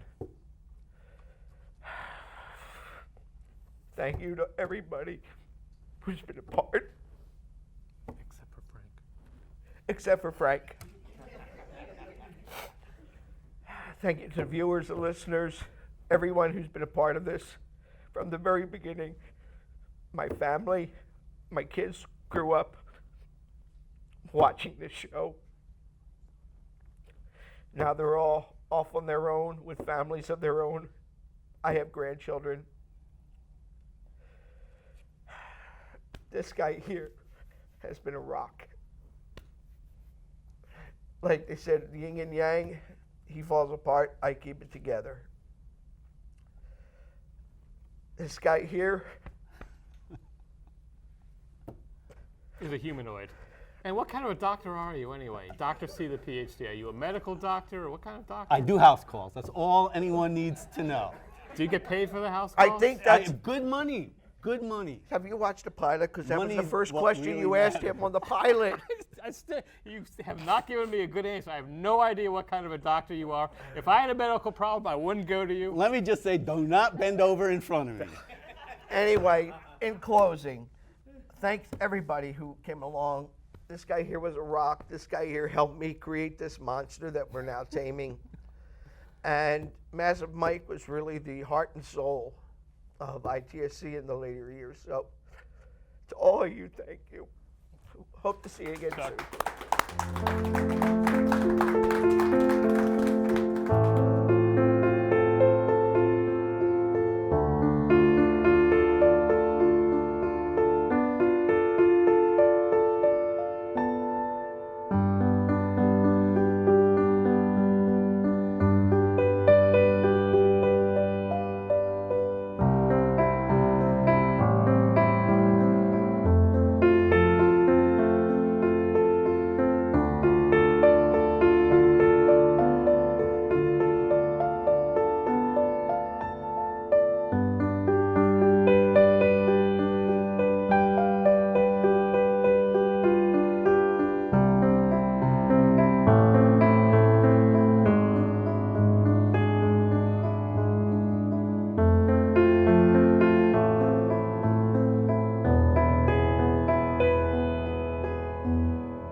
You did that once, everyone accepted it, and then you took it away from us again.